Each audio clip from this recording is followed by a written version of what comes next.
Vao shampoing sy volpery. Vaovao vao shampoing citron papay sy menthe amin'ny sachet sy tavoahangy.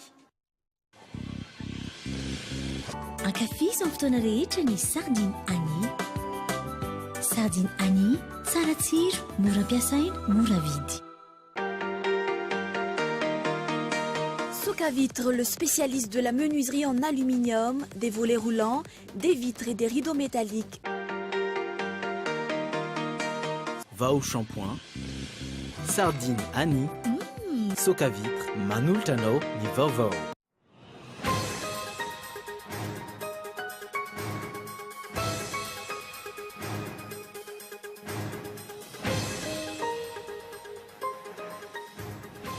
Amin'ny herinandro ambony io no iona amin'ny FFKM sy ny mpisolo vava ny Brian Curant i marika Ravalomanana. Etsy amin'ny Magro kosa mandeha ny feo fa ho tsaraina aloha i marika Ravalomanana mialoha ny rosoana amin'ny fampihavanam-pirenena ka raha izay ny zava-misy dia miandry amnistia izy ireo. Rehefa misy ifandraisana amin'ny fitsarana ity filopo teo aloha ity ny fatongava ny mpisolo vava ny eto Madagasikara. Fanambaram-pananana tsy misy miraharaha hatreto ny fitsarana avo momba ny lalam-pandrenana na efa napetraka azy any antota taratasy tokony fenon'ireo solombavambahoaka tsy mbola nisy tonga nameno ny sy nanatanteraka izany izy ireo. Ny HCC rahateo tsy namaritra hoe roviana hatramin'ny roviana no tsy maintsy anaovana izany. Tsy misy toy ny tetikasa fanamboarana lalankely eny amin'ny fokotany. Tetikasa izay nosatary ministeran'ny fanajariana ny tany tamin'ny fotoanandro ny detezamita ankehitriny tsy hita izay nalehan'ny tetikasa lalankely iny rehefa niova ny fitondram-panjakana mitaraina ny mponina vokatry ny efa fiakaran-drano amin'ny lalankely ivezivezeny. Hotanterahana ny sabotsy 9 desambra 2024 izao ny fihodinana faharoa amin'ny fifidianana filoha ny olafitry ny mpanao gazety eto Madagasikara izay nitanterahana tamin'ny 20 novambra lasa teo. Ny kandida Hervé Rakotosanana sy ny kandida Gérard Rakotondrina no hiatrika izany fifidianana taorian'ny fandiniana sy ny fanamarinana natao teo amin'ny voka-pifidianana fihodinana voalohany. Ary farany Burkina Faso mijoro amin'ny fomba ofisialy ny fitondrana tetezamita ao Burkina Faso. Totosa omaly fifamindrapahefana amin'ny lieutenant-colonel Isaac Zida sy Michel Kafando. Misokatra ihany koa fanadihadiana mahakasika ny famonoana ny filoham-pirenena Thomas Sankara izay nitarika ny fiakaran'ny Blaise Compaoré teo amin'ny fitondrana hatramin'ny taona 720. Ny ady indiny izay avy hatrany.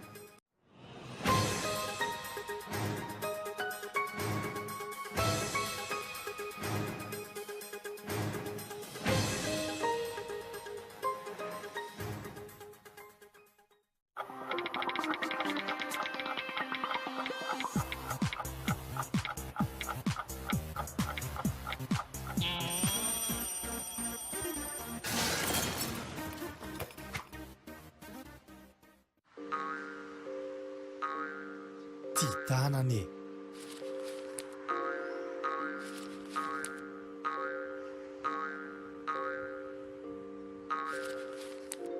Tanane.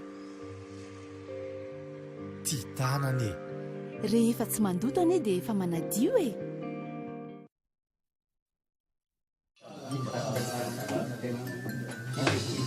Bon, inona no totsika dao amin'ity taona ity? Ny anaty tranquille, za koa manana tomobile.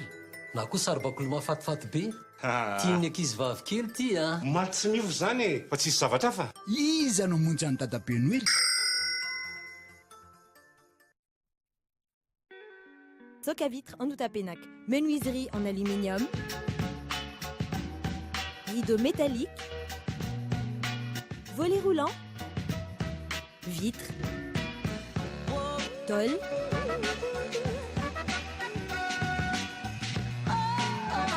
Soca Vitre en Outapenac, 020 22 682 28, 033 11 256 63, Soca Vitre en Outapenac. Très sincèrement à votre service. Tongolo voatetika, miavo kotomila, paty, ampio sardine Annie. Vita ny sakafo. Sardine Annie, ankafizo amin'ny fotoana rehetra. Mofo mikarepoka, tetika voatabia, ampio sardine Annie. Vita ny sandwich. Ankafizo amin'ny fotoana rehetra ny sardine Annie. Sardine Annie, tsara tsiro, mora ampiasaina, mora vidy.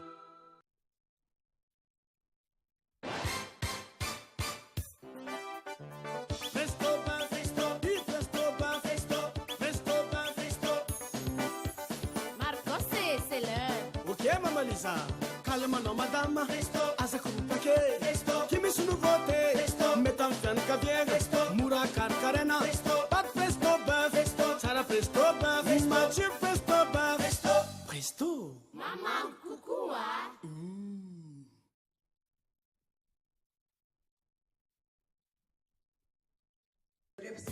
12 ans déjà. Université privée habilitée par l'État vous propose filière informatique de gestion, multimédia et communication, management des affaires, management du BTP.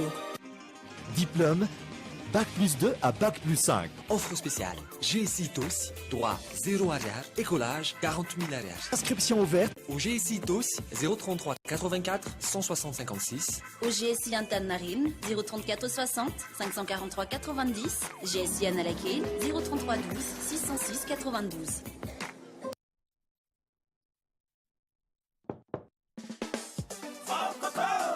Naturali, Kokozatu Sanzatu. Jimmy Paritaka. Jim Madutu. Sagmora Wentina. Azuatku. Zara Kanto. Simatau Jaurana. Zara. Ok. Ya. Mora, Ampiesena. Vaokoko. Zara Uzao. Zatuariari. Une grande promotion pour tous les clients chez Leftmate pendant la fête de Noël et le Nouvel An. Des remises seront offertes pour les salons allant de 25% jusqu'à 50%.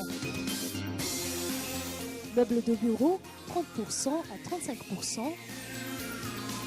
Salle à manger, vaisselier, table basse, 25%, 30%.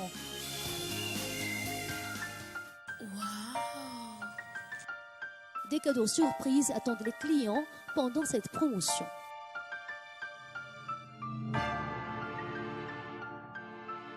Lefmet, Anoussat.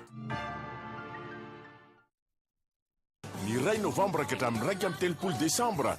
Tombola lehibe miaraka amin'ny tranombarotra Baolay. Mety azahoana télévision 3D, Chongong 42 pouces sy réfrigérateur iSense. Tsotra ny fandraisana anjara, mividy entana 100 000 ariary dia mahazo ticket tombola iray. Tsy ireo ihany fa mbola maro be ny loka ho zaraina. Tonga vaingana ary manatona ny tranombarotra Baolay amin'izao farany taona izao sao ianao no azo an'ilay télé goava ambe. Fisarihana ny 1 Décembre. Baolay, ny tsara trano.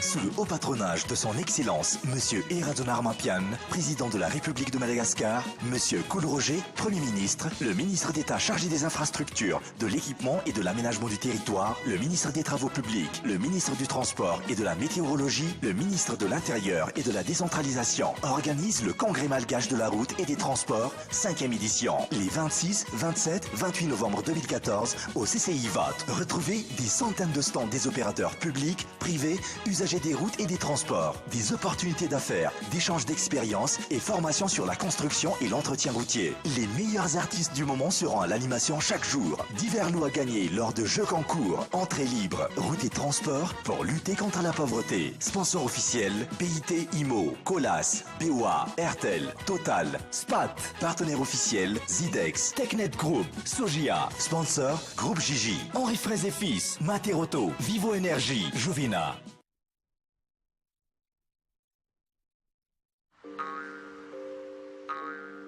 Titanane.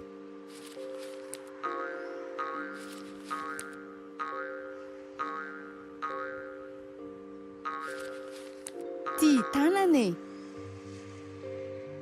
Titanane. Rehefa tsy mandoto ane dia efa manadio e.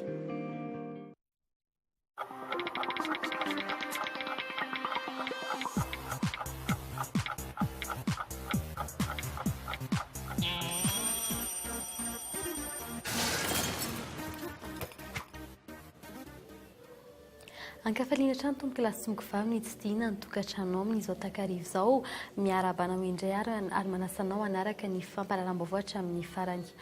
Eo amin'ny pejy politika avy hatrany araka ny fanarahinao tany anatin'ireo lohatenim-baovao amin'ny herinandro ambony io no iona amin'ny FFKM sy ny mpisolo vavasy Brian Curry ny marika Ravalomanana.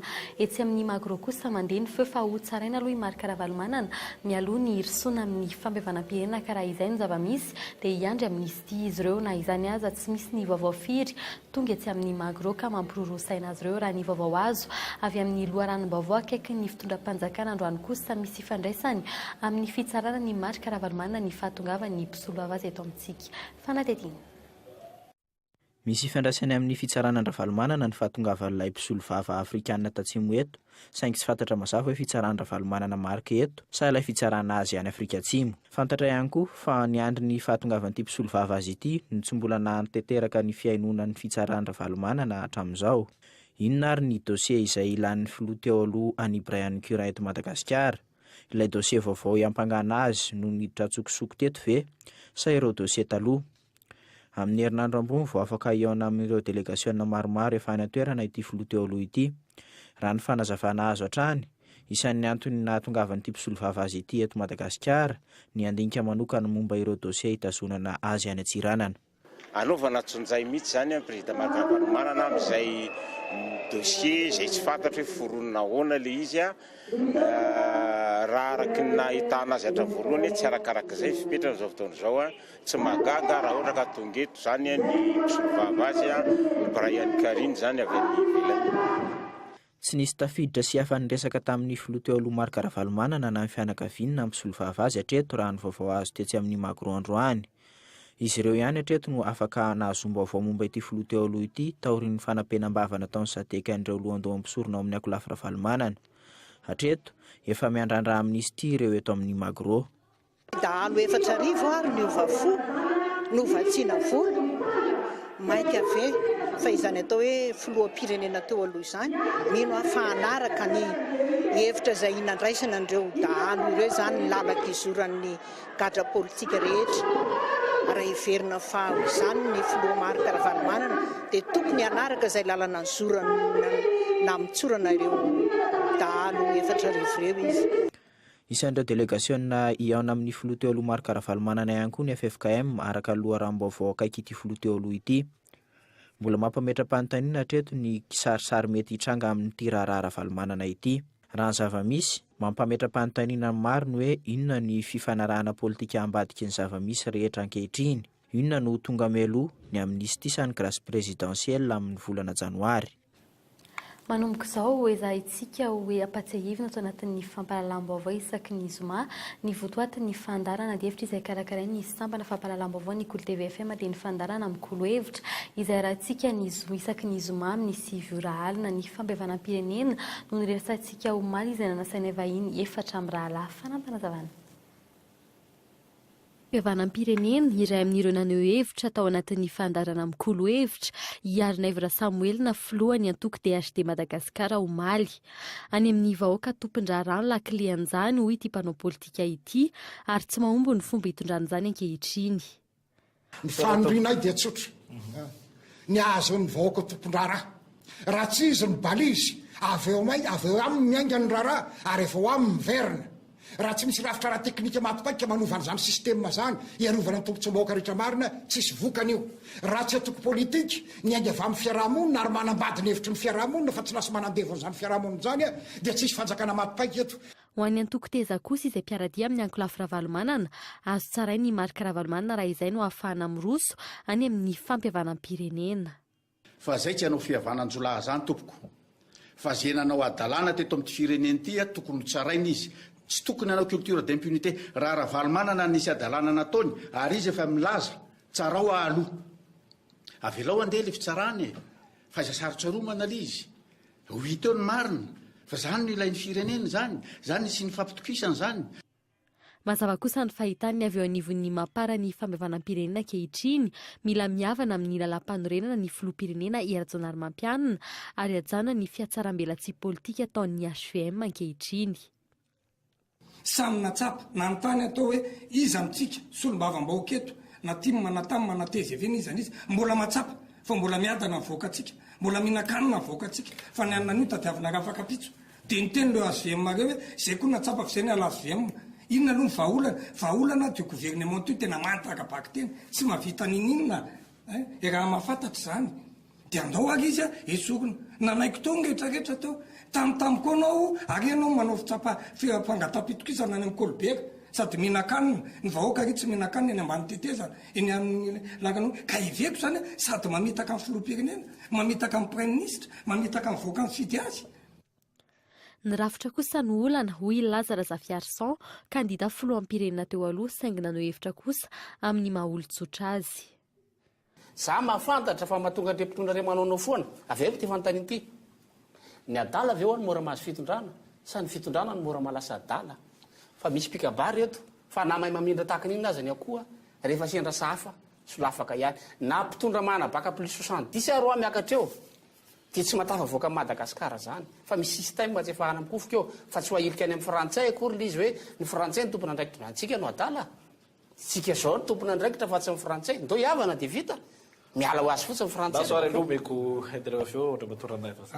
tsitsatsiaka aloha zay ty sambotra anao agaja manokana ny resanao zay ry nalahelo anao fa tao anaty fitondrana mba tsara fantatra any ka tsika tao anatin'ny fampiavany sisisy mba tsara fantatra any fa fiaraha-mitantana koa nge tao anaty tetezana hita tao. Orairay 9 minitra mahery ny faharetan'iny ady hevitra iny ady hevitra politika izay azonao arahana ao amin'ny site internet tv.kolo.mg amin'ny alahady vao maraina kosa ny famerenan'izany eto amin'ny fahitalavitra.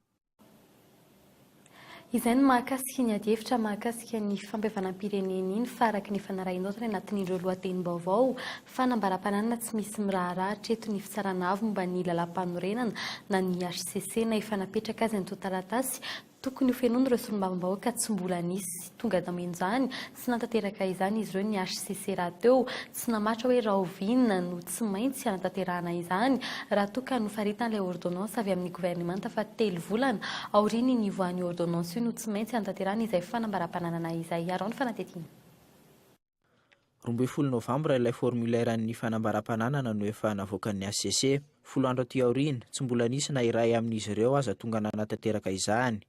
Ny milaza ho vonina anao izany foana no ensre eny ambavan'izy ireo rehefa sendra ny mpanao gazety. Nohon'izay izy sanatria andresaka ny député indray zany nagnano vaty maneho hariana ka izy indray no tsy valina tsy hagnaja ny lalàna ka nohon'izay izy dia aminay dia rarinzy tsy nirany député no manao ny fanambaram-pananana fa na izy anaty izay nefa izy tsy tokony ho atahorana ny hanaovany ny hamekimeky ny député na ny tsy hameky an'izay satria ny antony voalohany député ny tsisy vola ho tantaniny ka tsy ahatahorana hagnodikodyny mila-panjakana fa karama amin'ny mahakarama tsotra azy eny atao. Inona ny antony tsy anatanterahindreo solombavambahoaka izay fanambaram-pananana izay raha ny voalazan'ilay ordonnance 14 aotraotra ray dia ny fananana 5 taona talohana solombavambahoaka azy ireo no tokony ambary any amin'ny nivon'ny HCC. Solombavambahoaka iray ihany hatreto ny efa rehefa nanao izany teny anivon'ny Bianco mbola miompokevitra amin'ireo député 50 hafa namany kosa nefa ity solombavambahoaka iray ity amin'ny tokony anasipantsiana ny lalàna momba izay fanambaram-pananana izay.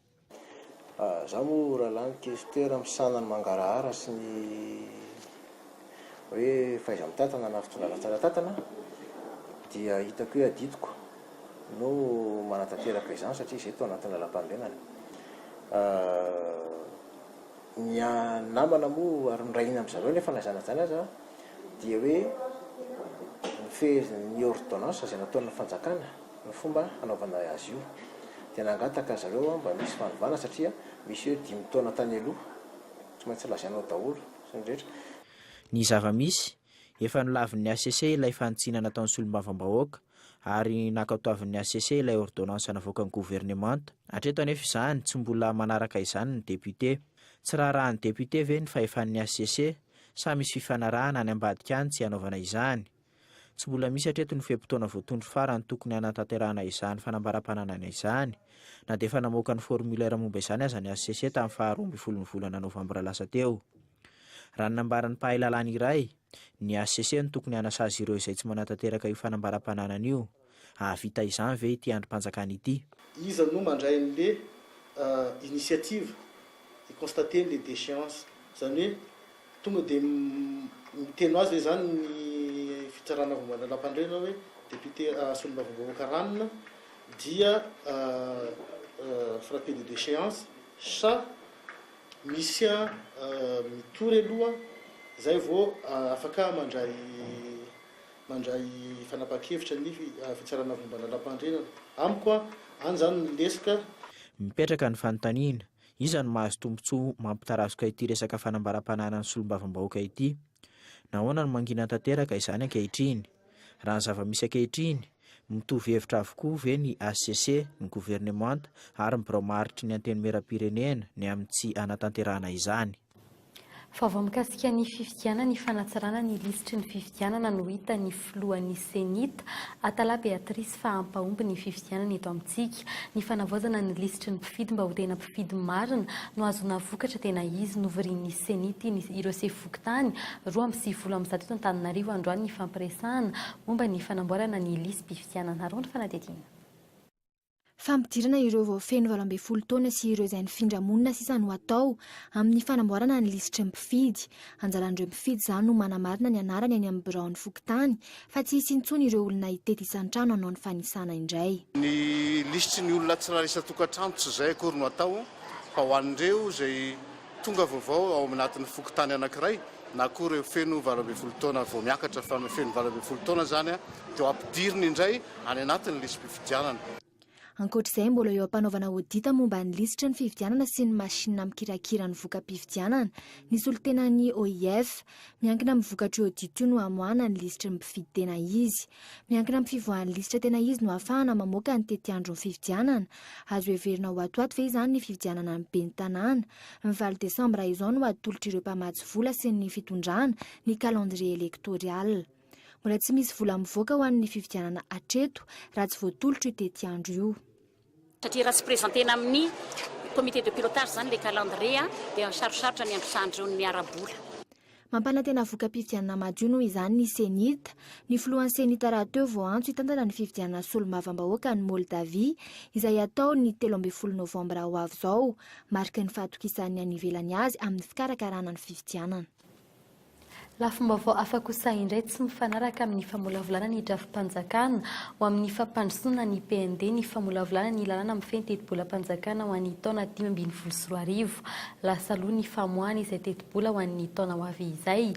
Mbola tsy fantatra kosa hatreto ny votoatin'ny drafitra ho entina miasa mandritra ny 5 taona izay volavolainy ny fanjakana ary mifanaraka amin'ny teti-bola-panjakana mety hisy ny tsy fifanarahana ny teti-bola sy ny asa atao araka izany etsakilany ho satra ny fantanterahana ny fitsinjaram-pahefana tena izy raha toka 500 ihany no voatokana tanterahana izany amin'ny teti-bola ho an'ny taona ho avy fanadidina. Tsy manaraka lojika ny famolavolana ny teti-bola-panjakana sy ny drafim-panjakana ho amin'ny fampandrosoana. Raha ny 17 ny volana Novambra teo no nanomboka nodiniana teny amin'ny antenimieram-pirenena ny teti-bola-panjakana taona 2024. Ny volana Desambra izao vao fantatra ny votoaty ny drafim-panjakana ho an'ny fampandrosoana. Tokony famena ireo ahafahana mamaritra mazava ny politika panjakana sy ny teti-bola ilaina isan-taona. Etsekilany, efa misy ny aide budgétaire avy amin'ny vondrona Europeanina mitetina 570 tapitrisa euro izay ampiasaina ao anatin'ny taona. Tsy hanaovana ny fanaingana ny toe-karem-pirenena na ny relance économique nefa io vola io fa voatokana ho an'ny asa sosialy na ny famatsim-bola na ny teti-bola-panjakana samy ahina tsy ahavitana ny relance économique avokoa. Raha ny fifandraisan'ireo fitaovana anankiroa ireo aloha dia mifamena. Ndray programa 10 taona dia ao anatin'ny programa 10 taona iny no isintomana ny taona 2024 ho taona voalohany ao anatiny. Zany hoe tokony hifanaraka zany hoe taona voalohany anatin'ilay drafitra-asa-pirenena mandritra ny 10 taona ny teti-bola-panjakana no tena miasa amin'ny taona 2024. Izay ny lojikany. Ny votoatiny mbola samy tsy afaka hitentsika inona marina ny anatin'ilay drafitra-asa-pirenena fa ny teti-bola-panjakana 2024 nefa fantatra. Isan'ny voalaza ny filoham-pirenena Rajonary Mampianina ho fototra amin'ny fampandrosoana ny fanatanterahana ny fitsinjaram-pahefana tena izy. Fitsinjaram-pahefana ara-bola, ara-ekonomika ary ara-pitantanana no miantoka izany. 500 ny teti-bola taona 2024 nefa no voatokana hanatanterahana izany raha ny tarem-bola azo ny vondrom-bahoaka itsinjara-pahefana tamin'ny taona 2014 kosa nefa dia ny iba ho ray isan-jato ny vola tokany fanjakana ho tantanan'ny faritra sy ny komina.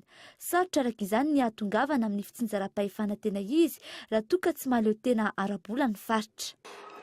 Rehefa samy mandrosonga ny faritra rehetra, faritra 2020 izay no misy ara-dalàna aloha amin'izao fotoana izao.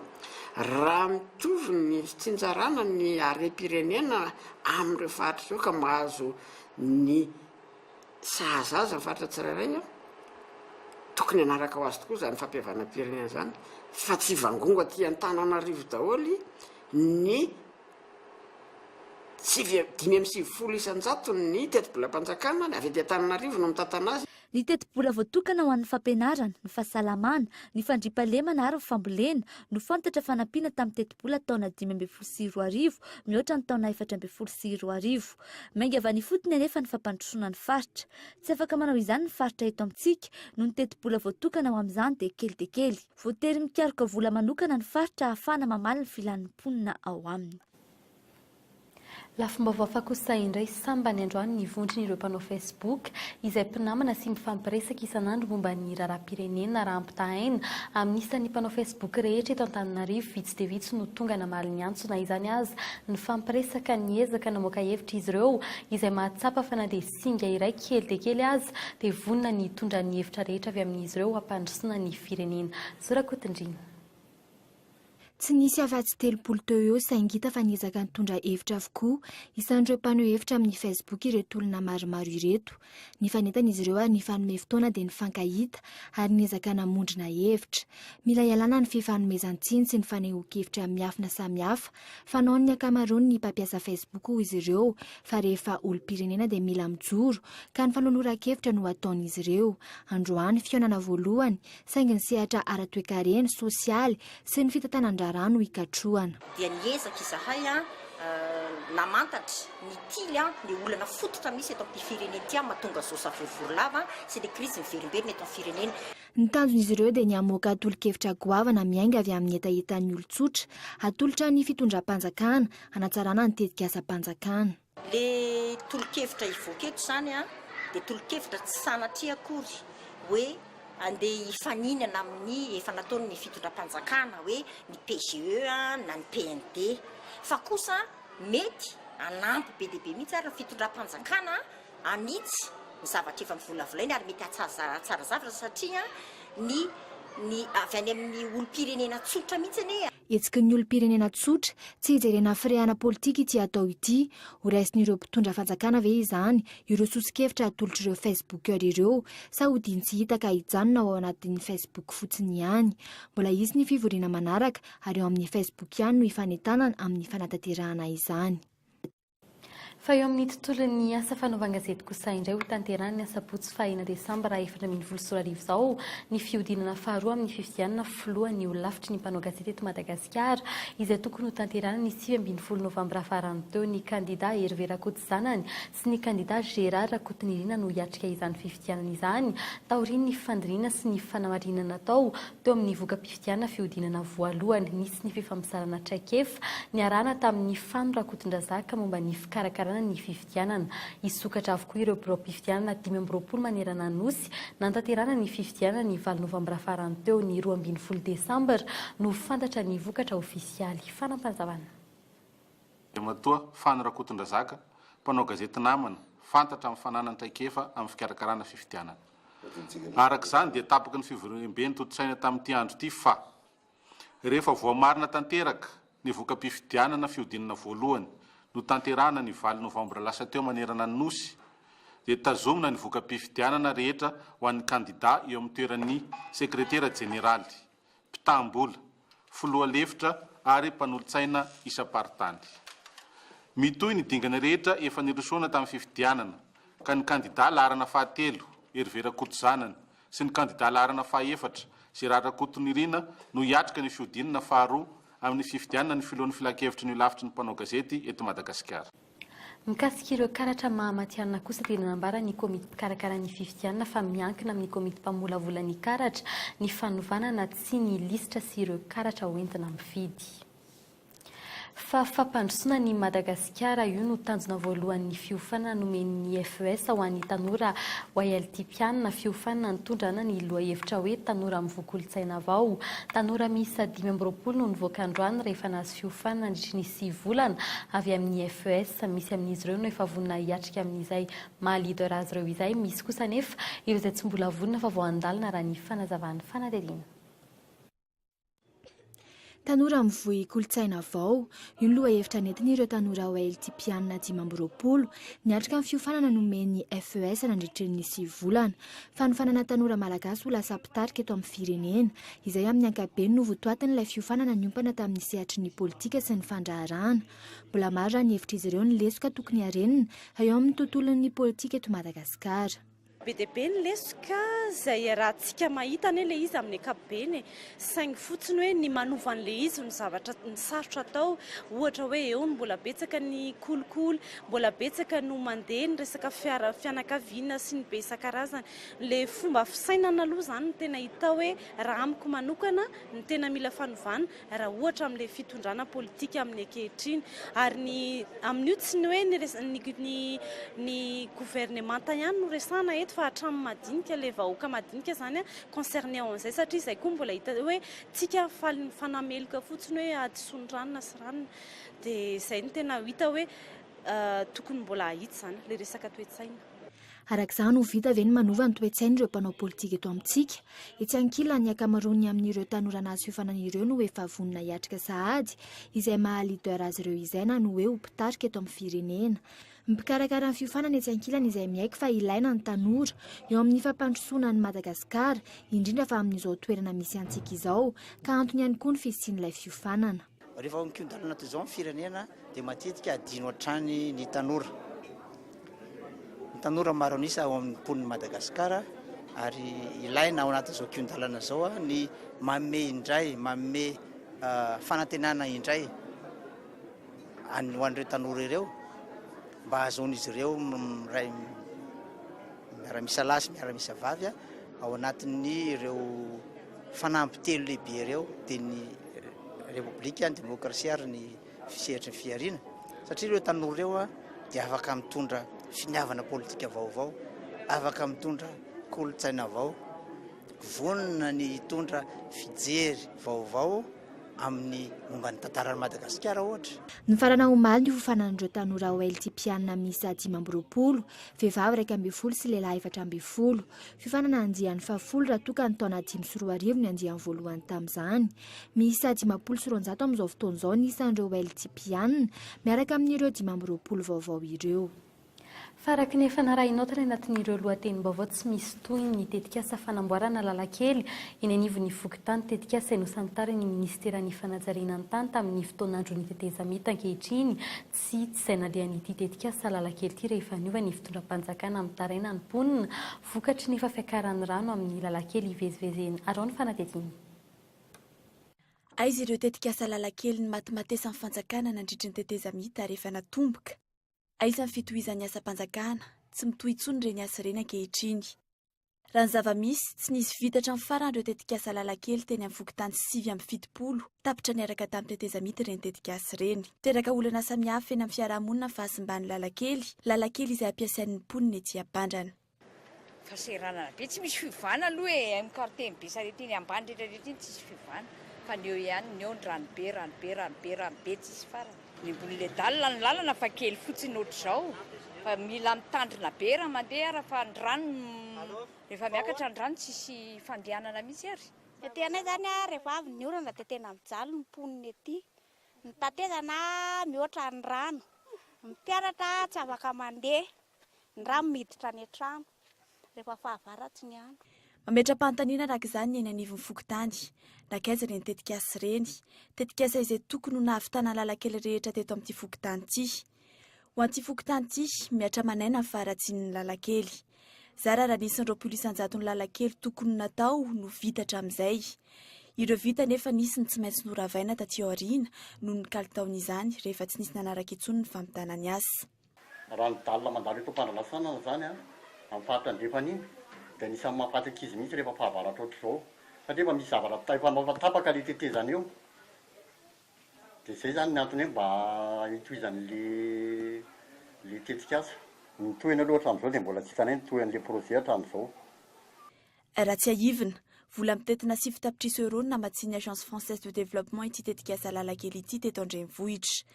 Fokontany 770 izay efa notsongaina hoe tena mila izany fanamboarana izany tamin'ireo 2.70 misy eto andrenivohitra no nanaovana ny tetikasa. Tsy ity resaka fanamboarana lalakely ity ihany ny tetikasa natomboka tamin'ny tetezamita izay tsy fantatra izay iafarany na izay ho tohiny fa eo ihany koa ny trano maro, ny tsena mora, ny fanomezana titra tany sy ny sisa ho an'ny akamaroan'ny mponina maika dia maika ny tohizan'izy ireny. Biziny ireo asa fitadiavam-bola rehetra tsy misy ifandraisany amin'ny fanjakana amin'ny hetra sy ny aba samihafa. Ireo bizina malaza eny Analakely fa indrindra ireo bizina tsy hita maso ny fiveloman'ny olona maro. Ireo no fakavakainy Michelara Arjona anatin'ny fandarana Alalindo raha mpitso amin'ny fitora hariva fa anakatonantsika ny fiarahana amin'ny tian'ity maresaka avy any ivelany. Burkina Faso mijoro amin'ny fomba ofisialy ny fitondrana tetezamita ao Burkina Faso.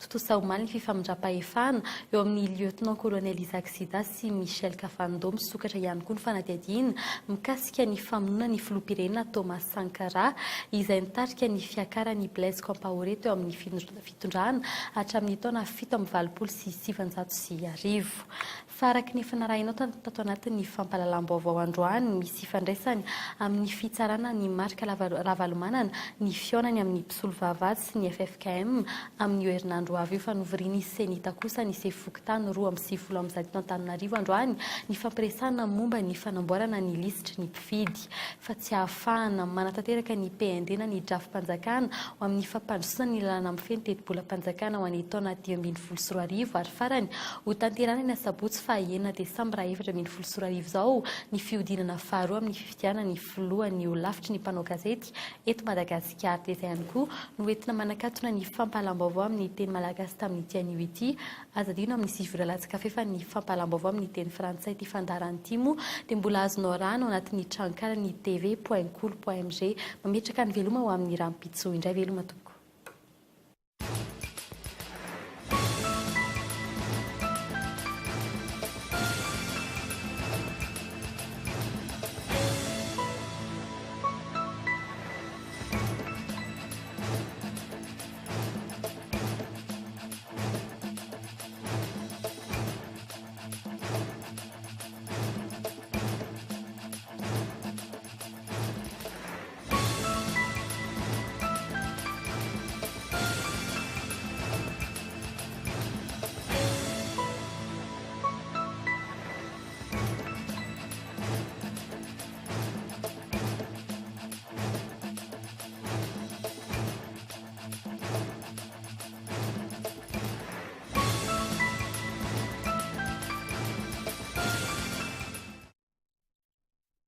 Vao shampoing, s'il vous plaît. Vaovao, vao shampoing citron, papaye mix menthe, amin'ny sachet tavoahangy. Ankafizao amin'ny fotoana rehetra ny sardine Annie. Sardine Annie, tsara tsiro, mora ampiasaina, mora vidy. Soka Vitre, le spécialiste de la menuiserie en aluminium, des volets roulants, des vitres et des rideaux métalliques. Ny fampahalalam-baovao ny Cool TV dia niarahanao tamin'ny Vaovao shampoing, sardine Annie, Soka Vitre,